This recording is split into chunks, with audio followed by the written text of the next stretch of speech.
하나님의 나라를 상상하는 자들의 겁없는 도전이라는 제목으로 오늘 레위기서 25장 10절에서 23절 말씀 우리 함께 나눴습니다.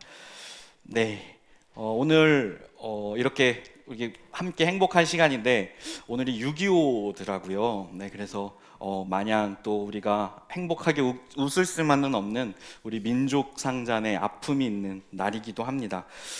사실 이 6.25라는 것이 전쟁의 끝에 가서는 정말 땅 따먹기 싸움을 하느라고 정말 우리 많은 청년들 또 우리 아버지 할아버지들께서 또 그곳 가운데 너무 의미 없는 피 흘림을 하셨던 것이죠. 땅이 도대체 무엇이길래 그 땅을 조금이라도 더 먹기 위해서 그렇게 피를 봐야 했을까요? 실질적으로도 나중에 6.25의 마지막쯤에는 정말 그 의미가 없을 정도의 사륙이었다는 그런 고백들이 있었습니다.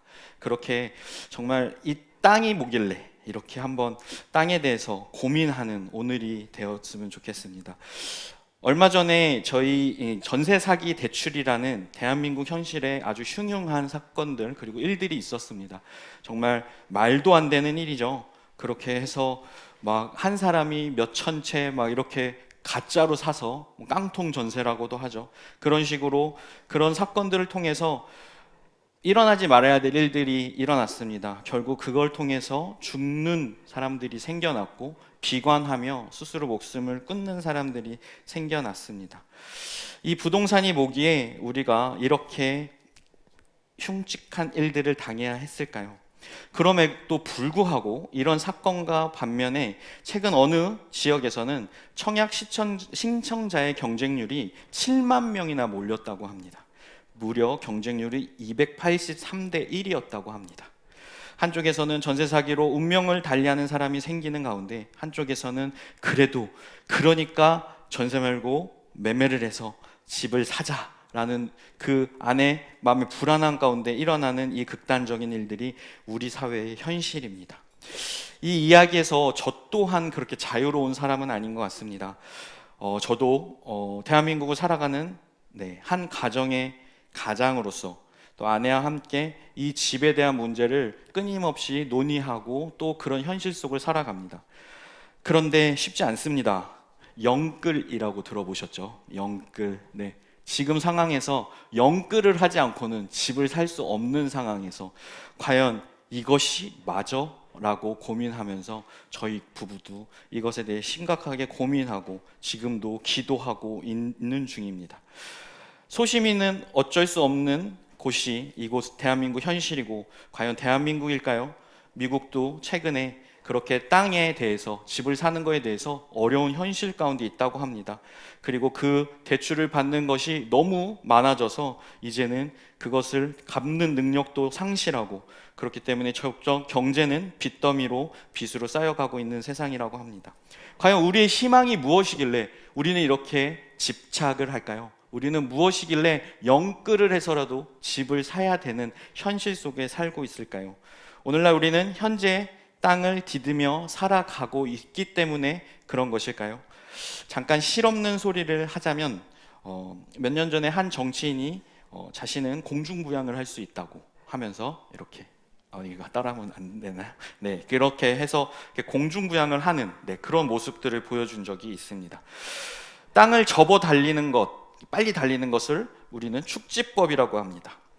이것들의 공통점은 뭔가요? 땅에 디디지 않고 사는 사람, 그러니까 우리는 그 사람들을 대단한데 혹은 사실은 그것을 그렇게 진지하게 받아들이지는 않지만 특별한 사람이구나 라고 하면서 땅에 디디지 않고 살아가는 사람들에게 우리는 희한하게 바라보기도 합니다. 사실은 어쩌면 이 땅을 부인하고 살아가는 것 자체가 매우 어리석은 짓일 수도 있습니다. 이 땅을 기반으로 살아가야 하는데 이 땅을 부인하고 살아가는 것이 이 세상에서 볼 때는 매우 어리석고 허무맹랑한 사건으로 보일 수도 있습니다.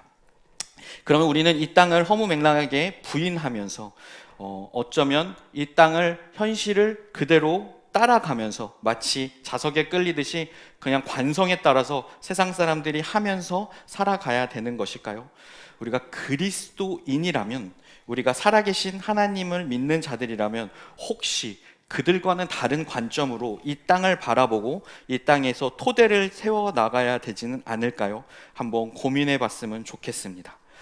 오늘 본문은 성경에서 지금도 논쟁이 되고 있는, 실제로 현재도 성경을 통틀어서 가장 이상적이며 아직까지 그렇게 일어난 것이 없다라고 생각할 정도로 나오는 희년에 대한 이야기입니다.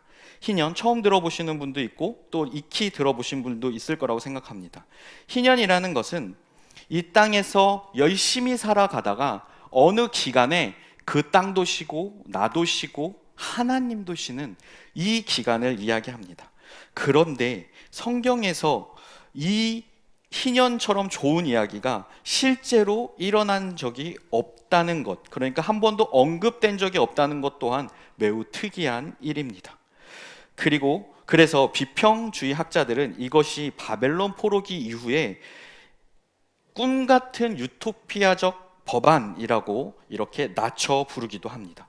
더불어 그나마 안식년은 들어보셨죠? 안식년은 가끔 성경에 등장합니다. 민수기에서도 등장하고 신명기에도 등장하고 레위기에도 등장합니다. 그러나 희년은 레위기에만 등장하는 특별한 이야기입니다. 이것은 정말 꿈 같은 이야기일까요? 현실 가능하지 않은 이야기일까요? 그럼에도 분명 성경은 희년을 언급하고 있다는 것을 우리가 기억해야 됩니다. 그렇게 우리는 이것이 우리에게 주는 정체성을 가지고 또 왜 필요한지 몇 가지 단어를 통해 우리가 계속해서 살펴보도록 하겠습니다. 먼저 희년에 대한 언어적 뜻을 살펴보도록 하겠습니다. 히브리어 요벨이라고 합니다. 요벨은 구약에서 용어의 다양한 의미를 보여주지만 그 기본적인 의미조차 명확하지는 않습니다. 그럼에도 몇 가지 뜻이 있는데요. 이 희년, 요벨이라는 것은 순양을 뜻합니다. 순양 또는 순양의 뿔로 만든 나팔을 가리킬 수도 있는데 그것은 그냥 지나가기에는 매우 중요하기 때문입니다. 여호수아서 6장 4절부터 5절까지 이렇게 나옵니다. 제사장 일곱은 일곱 양각 나팔을 잡고 언약궤 앞에서 나아갈 것이요 일곱째 날에는 그 성을 7번 돌며 그 제사장들은 나팔을 불 것이며 제사장들은 양각 나팔을 길게 불어 그 나팔 소리가 너희에게 들릴 때에는 백성은 다 큰 소리로 외쳐 부를 것이라. 그리하면 그 성벽이 무너져 내리리니 백성은 각기 앞으로 올라갈지니라 하시매. 이것이 어느 순간에 나타나는 말일까요? 바로 여리고 성 앞에, 그러니까 이스라엘 백성들이 가나안 성에 처음 입성해서 여리고 성을 7바퀴 돌고 양각 나팔을 불며 불었을 때 이 나팔, 그러니까 아주 중요한 순간에 이 나팔이라는 개념이 들어간다는 것입니다. 그리고 이번 25장과 또 27장에서 중요한 개념인 면제, 석방, 자유와 같은 추상적 의미가 이 희년 안에 들어간다는 것을 우리가 기억했으면 좋겠습니다. 오늘 본문 앞에 구절들을 한번 보겠습니다. 레위기 25장 8절부터 10절까지 말씀입니다. 이렇게 나와 있습니다. 너는 일곱 안식년을 계수할지니 이는 7년이 7번인즉 안식년 7번 동안 곧 49년이라. 일곱째 달 열흘날은 속죄일이니 너는 뿔나팔 소리를 내되 전국에서 뿔나팔을 크게 불지며 너희는 50년째 해를 거룩하게 하여 그 땅에 있는 모든 주민을 위하여 자유를 공포하라. 이 해는 너희에게 희년이니 너희는 각각 자기의 소유지로 돌아가며 각각 자기의 가족에게로 돌아갈지니라. 아멘. 이 희년이라는 것이 갑자기 50년째, 뭐로 기준으로 50년일까요? 이렇게 했을 때 50년이 딱 되면 야, 그때 되니까 우리 다 놀자, 우리 다 쉬자, 이게 아니라는 말입니다. 여러분, 일주일이 며칠이죠? 7일입니다. 7일. 우리는 마지막 7일, 오늘 주일을 안식일로 지키고 있습니다. 이 7번이 된 마지막 날 안식을 하죠. 이렇게 7번씩 매주 드리고 그렇게 7년째 되는 날 함께 또 안식을 하라 말씀하시는 것입니다. 그리고 그렇게 7번씩 6년하고 7년째 쉬고 그렇게 7번씩 마지막에 77에 49죠. 그리고 마지막에 50년이 되는 해에는 너희의 가진 모든 그동안 갖고 있었던 것들을 놓아주고 풀어주고 땅을 쉬게 하라라고 말씀하시는 것입니다. 그러니까 이것은 특별한 날이긴 하지만 그냥 하루 아침에 일어나는 일들이 아닙니다. 무엇이냐면 매 순간의 안식일이 우리 삶 가운데 있었고, 그 안식일이 쌓였을 때 진정한 작은 안식일이 있고, 그 안식일이 모여서 더 큰 안식, 그러니까 범위가 넓어지는 겁니다. 나를 넘어서 이웃을 넘어서 동물 그리고 땅까지 모두 쉬게 하라는 하나님의 명령이 있는 말씀이 오늘 레위기에 있는 것입니다. 그렇듯이 이 레위기의 말씀을 통해서, 25장의 말씀을 통해서 우리는 희년에 대해서 한 번 더 볼 수 있는 것입니다. 50년째 해는 희년이라고 방금 말하고 있습니다. 그리고 희년은 거룩한 날이다 라고 이야기하고 있습니다. 7월 10일에는 순양의 뿔 나팔을 불어 희년의 시작을 선포해야 하는 것입니다. 나팔 소리는 구약과 신약 모두 인간 영역에서 일어나는 하나님의 직접 현현에 관한 것입니다. 아까 여호수아가 그리고 이스라엘 백성이 여리고성을 무너뜨릴 때 나팔을 불었던 그 신년의 의미가 또 다른 곳에도 있습니다. 바로 출애굽기 19장 16절에 있습니다. 이렇게 나와 있습니다. 셋째 날 아침에 우레와 번개와 빽빽한 구름이 산 위에 있고 나팔 소리가 매우 크게 들리니 진중에 있는 모든 백성이 다 떨더라. 그리고 다른 말씀에도 있습니다. 열왕기상 1장 34절의 말씀입니다. 거기서 제사장과 사독과 선지자 나단은 그에게 기름을 부어 이스라엘 왕으로 삼고 너희는 뿔나팔을 불며 솔로몬 왕은 만세수를 하옵소서 하고, 이 말씀에 극이 있습니다. 무엇이냐면 출애굽기 당시에 하나님의 나팔 소리와 현현은 이스라엘 백성들이 무서워하고 하나님의 현현에 대해 경외하는 마음으로 움츠려 들었다는 것입니다. 그런데 지금 희년이라고 얘기하는 이 나팔 소리가 나오는 것은 하나님과 함께 축제의 길, 그리고 하나님께서 기뻐하시는 날을 함께 공유하고 따라야 된다는 것입니다. 속죄일에는 나팔 소리가 울려 퍼진다는 사실을 간과해서는 안 됩니다. 희년이 속죄일의 시작됨을 우리가 알아야 되는 것인데, 우리의 죄를 고백하면서 이스라엘 백성이 처음 하나님을 만났을 때는 매우 두려웠지만 이제는 하나님의 자유와 기쁨의 해를 만끽하고 두려움이 없다는 것입니다. 이것이 희년의 좋은 의미입니다. 또 이 해 동안 전국적으로 모든 부채를 탕감한 사람, 빚을 진 사람들을 탕감해주고, 가장 중요한 것은 이스라엘 사람이 상속받은 땅과 가족에게 돌아가는 것입니다. 이 해 동안에는 어떤 일도 할 수 없습니다. 여러분, 일 안 하고 1년 동안 상상을 한번 해보십시오. 행복하십니까? 네, 행복하기도 하겠죠. 그런데 또 다른 생각이 무슨 생각이 들까요?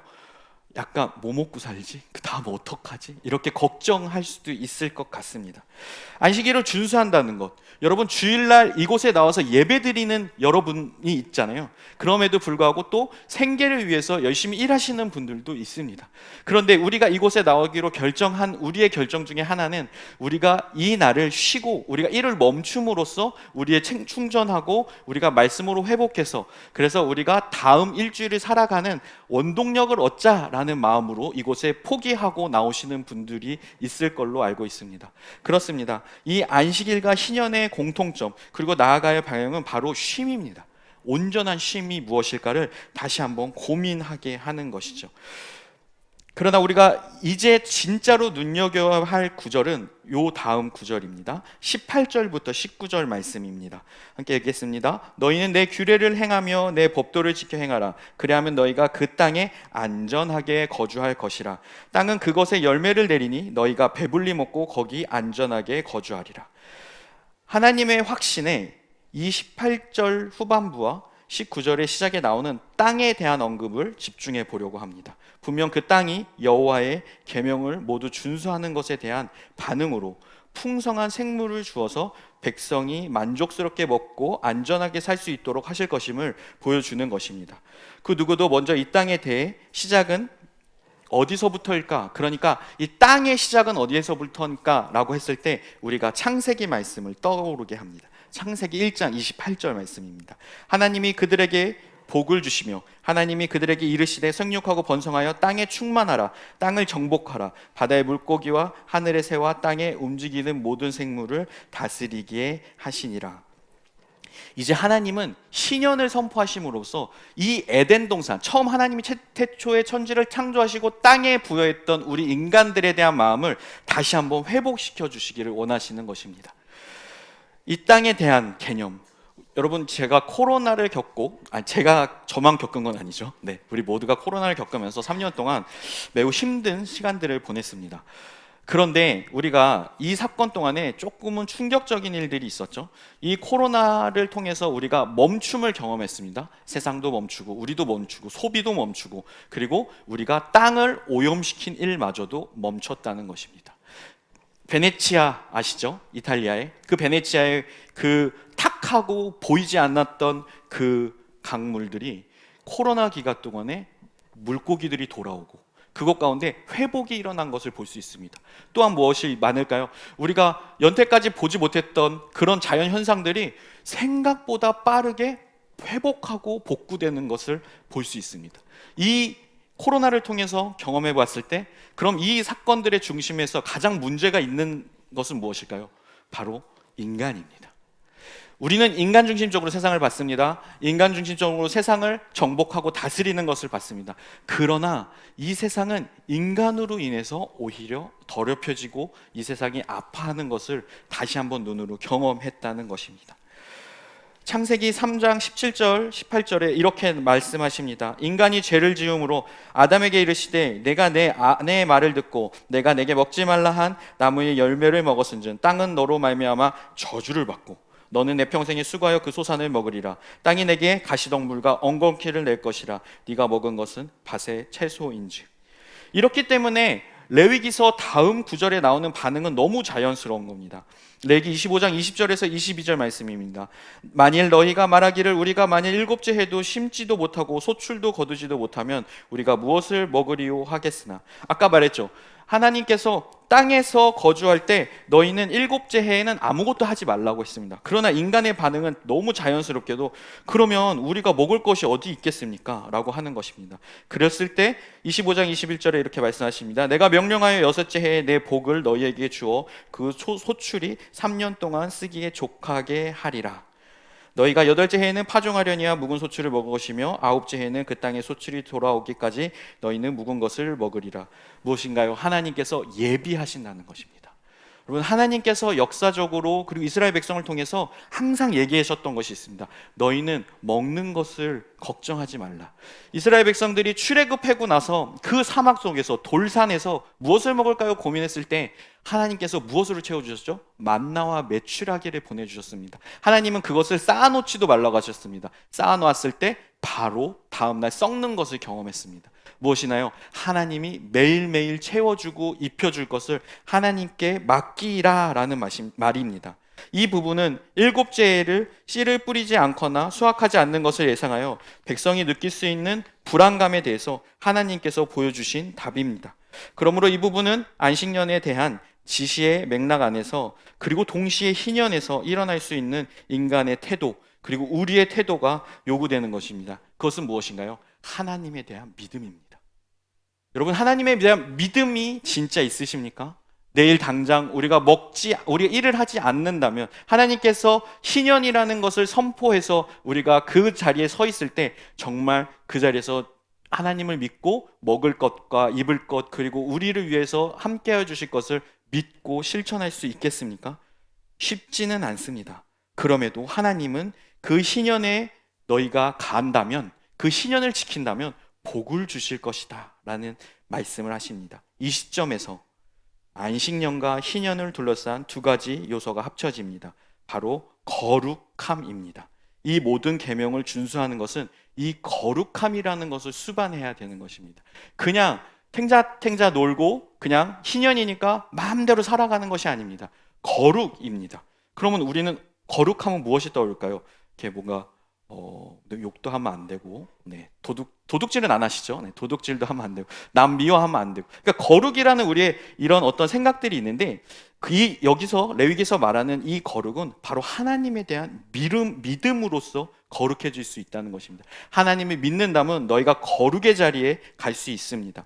믿음은 레위기에서 강조하는 거룩이라는 점이 있습니다. 그러나 그러한 믿음을 갖기 위해서는 우리가 그냥 머리로만 이해하거나 우리가 깨달을 뿐 아니라 이 세상에 어떤 것도 자신의 것이 아니라는 자신의 내려놓음이 있음이야말로 바로 거룩함이다 라고 이야기할 수 있는 것입니다. 그러니까 거룩은 뭔가요? 다시 말하면 이 거룩함은 내 것을 내려놓을 수 있는 용기와 담대함이 있을 때 바로 그 희년의 자리에 갈 수 있다는 것입니다. 그리고 마지막 오늘 23절 말씀에 이런 말이 있습니다. 이런 말씀을 하십니다. 토지는 영구히 팔지 말 것이니 토지는 다 내 것임이라. 너희는 거류민이요 동거하는 자로서 나와 함께 있느니라. 이렇게 나오죠. 토지를 영구히 팔지 말 것은 토지는 다 내 것이니라. 누구 말씀이시죠? 하나님의 것이라는 것입니다. 하나님은 정말로 땅에 욕심이 많아서 하나님이 땅 욕심으로 다 내 거니까 너희는 건들지 마 이렇게 하시는 것일까요? 당연히 아닌 걸 알고 있죠. 현재 위치에서 이 절들은 땅을 파는 원칙을 제시하는 동시에 이 땅으로 인해서 너희가 억압하고 그리고 너희가 핍박하는 자들을 향해서 돌아보라라는 얘기를 하시는 것입니다. 가난한 형제와 관련하여 뒤에 23절 뒤에도 계속해서 이 땅에 대한 이야기를 나옵니다. 규례를 도입하는 역할을 하는 것입니다. 그렇기 때문에 이 23절은 매우 중요한 절입니다. 안식년 및 희년 제도에 대한 중심적이고 심오한 이론적 근거가 여기에 있는 것입니다. 토지를 영구히 팔지 말 것은 토지는 다 내 것임이라 라고 제시되는 것이죠. 토지의 야도 불가능성이 희년 제도의 기본인 것입니다. 이스라엘 사람은 그곳에서 단순히 이방인 또는 거류민이라고 얘기합니다. 토지는 다 내 것이니 그 다음에 뭐라고 나오죠? 너희는 거류민이요 동거하는 자로서 나와 함께 있느니라. 너희는 정착민이라고 얘기하지 않습니다. 너희는 떠도는 자라고 이야기하는 것입니다. 너희는 이방인이라고 얘기하는 것입니다.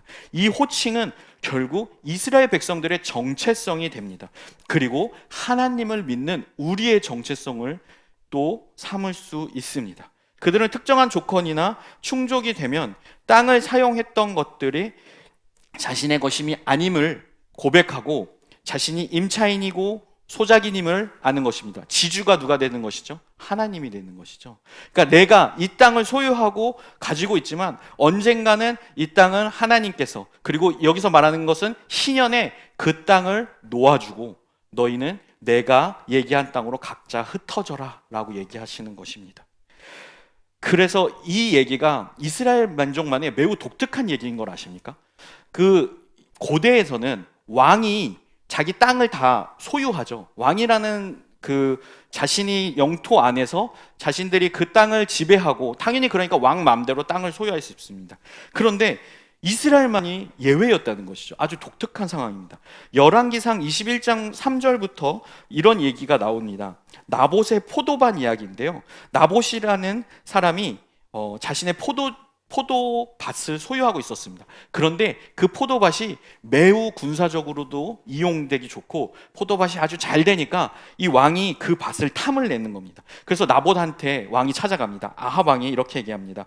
나봇이 아합에게 말하되 내 조상의 유산을 왕에게 주기를 여호와께서 금하실지로다 하니, 그러니까 땅을 팔 수 없다는 거예요. 이건 하나님의 땅이라는 것입니다. 이스라엘 사람 나봇이 아합에게 대답하여 이르기를 내 조상의 유산을 왕께 줄 수 없다 하므로 아합이 근심하고 답답하여 왕궁으로 돌아와 침상에 누워 얼굴을 돌리고 식사를 아니하니, 왕이 그 땅을 뺏고 싶은데 못 뺏으니까 시름에 빠져 있는 거예요. 그런데 이 아주 시대의 성경에서 말하는 악녀 한 분이 나오십니다. 여왕인데 바로 이세벨이라는 이 아왕의 여왕이 나옵니다. 그러면서 왕에게 얘기합니다. 왕이 그것도 못 뺏으면 그게 왕이야? 에이, 그러지 마라. 내가 계략을 써서 그 땅을 갖게 해주겠습니다 라고 왕한테 얘기를 하는 거죠. 그러니까 왕이 신났죠. 왕이 21장 13절에 이런 상황을 봐야 됩니다. 때에 불량자 두 사람이 들어와 그의 앞에 앉고 백성 앞에 나봇에게 대하여 증언하여 이르기를 나봇이 하나님과 왕을 저주하였다고 이렇게 모함하는 거예요. 모함해서 무리가 그를 성읍 밖으로 끌어 나서 돌로 쳐 죽이고, 무엇이 일어났습니까? 결국 나봇이라는 사람을 죽여버렸습니다. 이 땅을 빼앗기 위해서 그 한 주인, 그러니까 그 땅을 경작하고 그 땅을 그냥 일궜던 한 평민의 양민을 학살해 버린 것이죠. 그렇게 나봇이 돌에 맞아 죽었나이다 하고 이세벨이 아합 왕에 가서 얘기했더니 아합이 나봇이 죽었다함을 듣고 일어나 이스라엘 사람 나봇의 포도원을 차지하러 그리로 내려갔다라고 얘기합니다. 인간의 탐욕, 이 땅에 대해서, 하나님이 이 땅에 대해서 분명히 레위기에 얘기를 했고, 그곳에서 이 땅은, 나의 땅은 내 것이고 너희는 이 땅에서 청지기로서 살아가야 된다고 얘기했지만 이스라엘 백성들은 그렇게 살지 못했습니다. 이렇듯 희년제도는 계속해서 지켜지지 못하고 있었다는 것이죠. 희년이 얼마나 어려운지를 이스라엘 백성들이 몸소 보여줬던 것입니다. 그 땅을 쉬게 하면 되는데 그 땅을 쉬는 거, 그게 노는 게 너무 아까운 거예요. 그래서 이 사람들은 그 땅을 빼앗고 이 땅에 대해서 계속 사유화하기를 원했습니다. 점차 이방화 되어 갔다는 것이죠. 이스라엘 백성들만의 독특한 문화였는데 하나님께서 희년을 통해서 땅을 쉬게 하고 억압됐던 그곳에서 일했던 사람들을 자유롭게 하고 땅조차도 쉬게 했던 그 사건들을 이스라엘 백성들이 점차 어겼다는 것입니다. 그런 횡포들을 통해서 이스라엘 백성들은 하나님의 심판을 받았다는 것입니다. 그렇다면 이 희년은 영원히 이루어질 수 없는 것일까요? 이 희년이 정말 이 땅 가운데는 현실화될 수 없는 것일까요? 그렇기 때문에 오늘 본문 23절의 말씀에서 이스라엘 자손이 약속의 땅에서 이방인과 거류민이라는 언급을 하는 것은 매우 중요한 정책성이고 신학적 의미가 있는 것입니다. 즉 이스라엘 백성들은 애굽에 있을 때 그랬던 것처럼 약속의 땅에서도 그리하리라는 것입니다. 애굽의 땅과 약속의 땅의 차이는 주권의 차이입니다. 그것은 여호와 외에 신자는, 성도는 이 세상에서 아무것도 가지지 않겠다는 개념으로 이 땅을 살아가는 이야기입니다. 다윗이 시편 39장 12절에 이렇게 얘기합니다. 여호와여 나의 기도를 들으시며 나의 부르짖음에 귀를 기울이소서. 내가 눈물 흘릴 때 잠잠하지 마옵소서. 나는 주와 함께 있는 나그네이며 나의 모든 조상들처럼 떠도나이다 라고 얘기합니다. 히브리서 11장 13절 말씀에 이렇게 얘기합니다. 이 사람들은 다 믿음을 따라 죽었으며 약속을 받지 못하되 그것을 멀리서 보고 환영하며 또 땅에서는 외국인과 나그네임을 증언하였으니, 이렇게 바울도 고백합니다. 그리고 베드로도 자신의 정체성을 이렇게 고백합니다. 사랑하는 자들아 거류민과 나그네 같은 너희를 권하노니 영혼을 거슬러 싸우는 육체의 정욕을 제어하라. 결국 이 희년에 이룰 수 없는 것은 인간의 욕심과 탐욕이었다는 것이죠.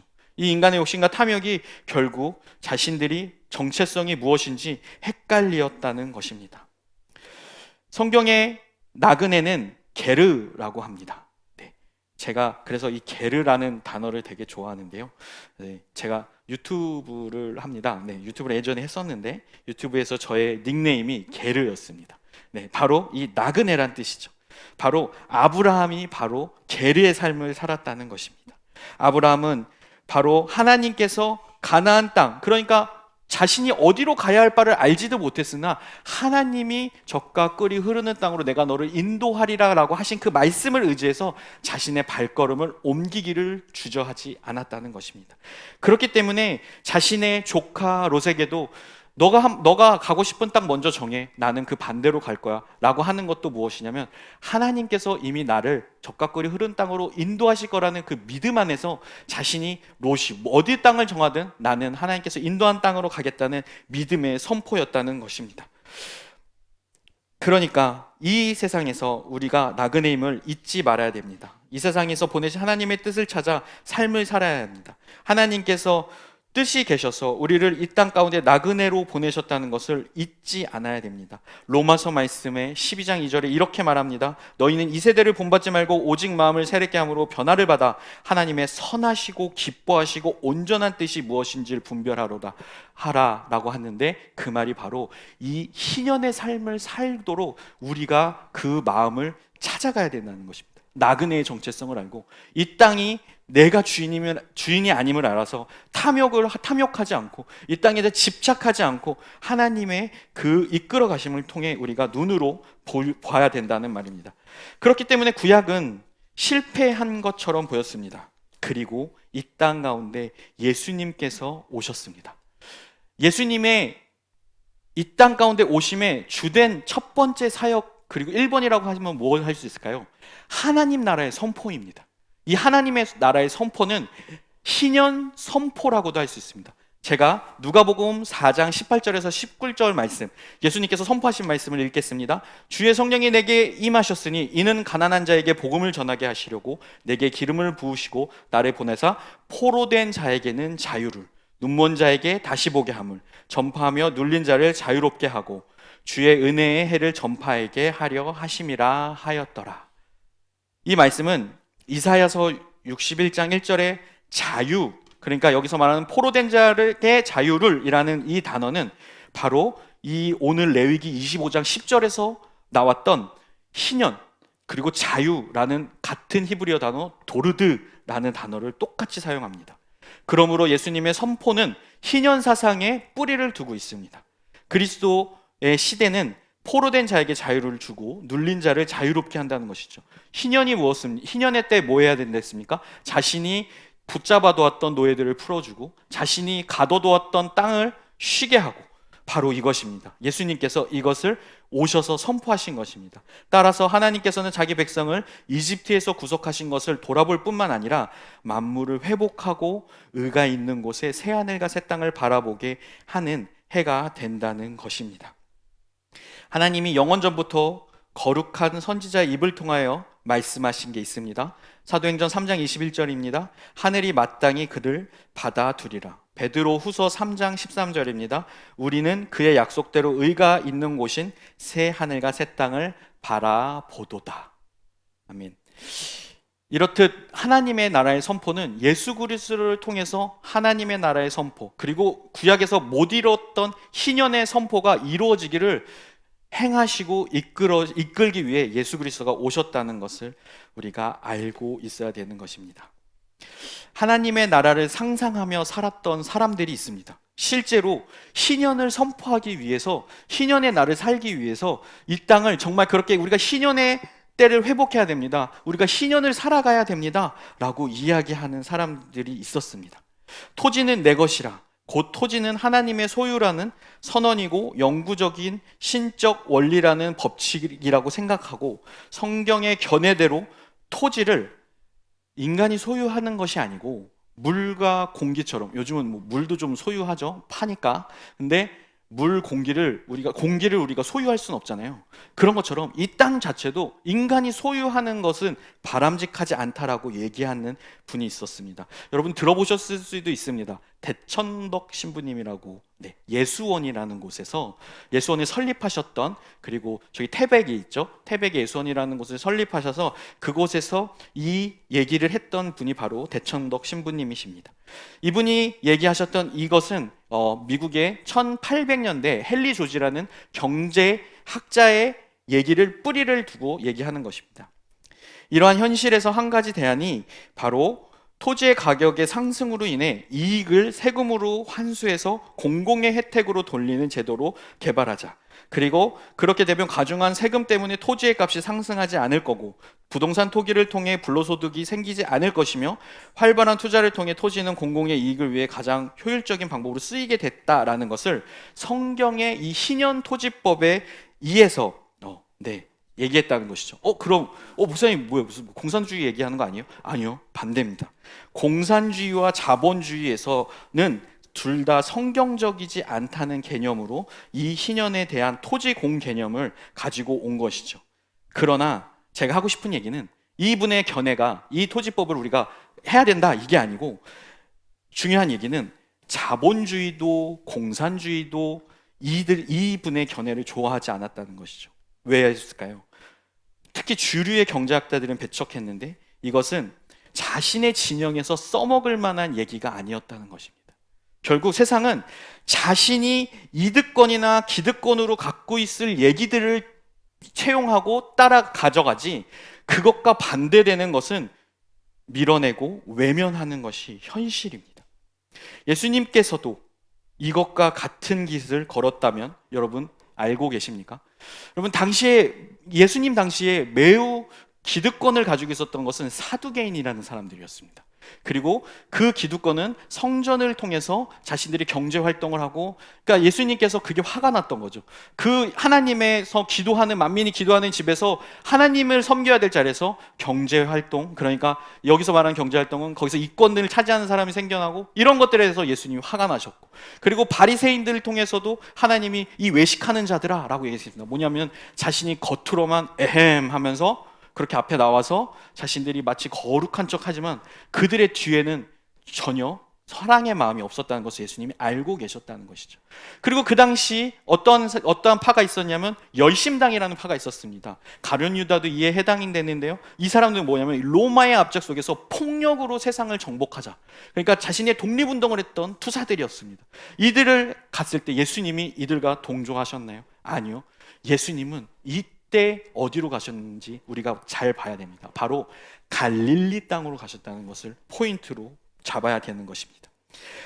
예수님은 바리새인도 기득권인 사두개인도 그리고 그 당시 사람들의 힘을 얻었던 열심당원도 아니셨습니다. 바로 예수 그리스도의 길인 갈릴리로 가셨다는 것입니다. 갈릴리는 어떤 곳인가요? 예루살렘과 갈릴리는 매우 상반된 개념입니다. 예루살렘은 성전이 있고 그것 가운데 종교가 있고 그것 가운데 자신들이 하나님을 믿는다는 거룩한 것이 모여있는 곳이었습니다. 그러나 갈릴리는 이방인들과 섞이고 그들이 좋아하지 않았던 돼지고기도 먹는 사람들과 같이 나눔도 하고, 그 사람들은 가난하고 심령이 가난한 자들이었습니다. 그들의 마음은 예루살렘 사람들과 상대적으로 바로 열등감도 있었으며, 그들은 마치 예루살렘에는 갈 수 없는 사람들처럼 자신들을 그렇게 터부시시키고 자신들 스스로 낮춰내렸다는 것이죠. 근데 그 가운데 누가 가셨죠? 예수님이 가셨습니다. 예수님이 가신 그 길, 그 갈릴리, 그 억압과 자신들이 핍박 가운데서밖에 세상을 살아가는 것조차 볼 수 없었던 그들에게 하나님의 자유를 선포하셨다는 것을 우리가 잊어서는 안 되는 것입니다. 예수님은 그 자유를 선포하기에 이 땅에 오셨다는 것입니다. 지금 우리의 현실은 어디에 있나요? 지금도 우리는 그런 현실을 살아가는 사람들 사이 속에 있습니다. 여러분, 난민들 아시죠? 난민들. 여러분, 난민을 보면 우리나라는 조금 난민하고 거리가 머니까 이 사람들이 어떻게 사는지에 대한 관심이 조금 적을 수도 있습니다. 그러나 이들의 관심 가져야 되는 바로 나그네 된 우리의 정체성으로 바라봐 줘야 된다는 것입니다. 이들이 나그네로서 살아가는, 정말 자기 땅에서, 자기 나라 땅에서 살지 못하기 때문에 종교적으로든 정치적으로든 뭐 어떤 이유에서든 자신의 나라에서 밀려나서 다른 나라 땅에 살아가야 되는 이 사람들, 우리가 이 사람들을 봤을 때 우리나라 먹고 살기도 힘든데 우리나라까지 와가지고 우리나라 것까지 뺏어가면 어떡해? 라는 시선도 있을 수 있겠지만, 우리 그리스도인이 나그네라면, 그들과 같은 처지라는 그 마음이 있다면 우리는 그들에게 어떤 마음으로 다가가야 될지 한번 바라보기를 소망합니다. 그렇습니다. 구약의 희년은 예수 그리스도의 오심을 통해서 선포됐고, 그것은 자유였습니다. 이것에 말하는 자유는 우리가 마음대로 하는 것이 아닙니다. 우리가 그동안 살았던 생각의 틀을 깨고 하나님의 나라를 선포하는 자들처럼 그렇게 우리가 자유롭게, 그리고 그들을 억압하는 자들을 위하여 우리가 기도하고 함께 할 줄 알며 관심을 가지며 그들의 땅이 어떻게 이루어지는지, 우리가 그 땅에서 어떻게 살아가야 되는지 함께 위로해야 되는 그런 희년을 선포하신 것이 바로 예수 그리스도라는 것을 잊어서는 안 됩니다. 어쩌면 우리가 먼저 함께하는 나그네로서의 살아가기를 소망하는, 그러니까 이것이 겁없는 도전이라는 것입니다. 이 겁없는 도전에 함께할 우리 성도님이 되시기를 원합니다. 그래서 이 희년을 선포하고 이루어갈 길을 우리가 함께 고민하고 또한 우리가 이게 함께 나아가기를 간절히 소망드립니다.